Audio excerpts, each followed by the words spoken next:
మీ సిటీకి bullet train వస్తుందా? మరి ఎందుకురా నీకు? హైదరాబాద్ నుంచి ముంబైకి 13 అవర్స్ అక్కర్లేదు, 3.5 అవర్స్లో వెళ్ళిపోవచ్చు.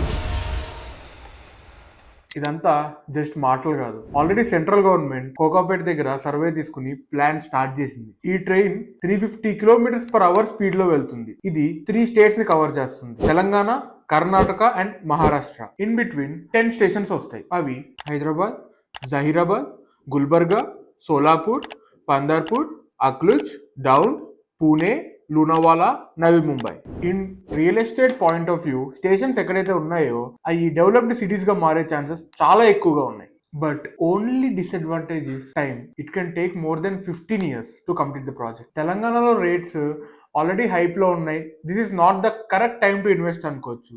బట్ కర్ణాటక అండ్ మహారాష్ట్రలో ఎక్కడైతే స్టేషన్స్ ఉన్నాయో అక్కడ రేట్స్ ఇంకా ఇప్పటికి చాలా రీజనబుల్ గా ఉన్నాయి. ఇమీడియట్ రిటర్న్స్ కాకుండా లాంగ్ టర్మ్ ఇన్వెస్ట్మెంట్ ప్లాన్ చేసుకునే వాళ్ళకి ఆ స్టేషన్స్ ఉన్న చోట్లు ద బెస్ట్ ఆప్షన్స్ అవుతాయి. నా లైఫ్లో ఇంత రీజనబుల్ డీల్ వినలేదమ్మా.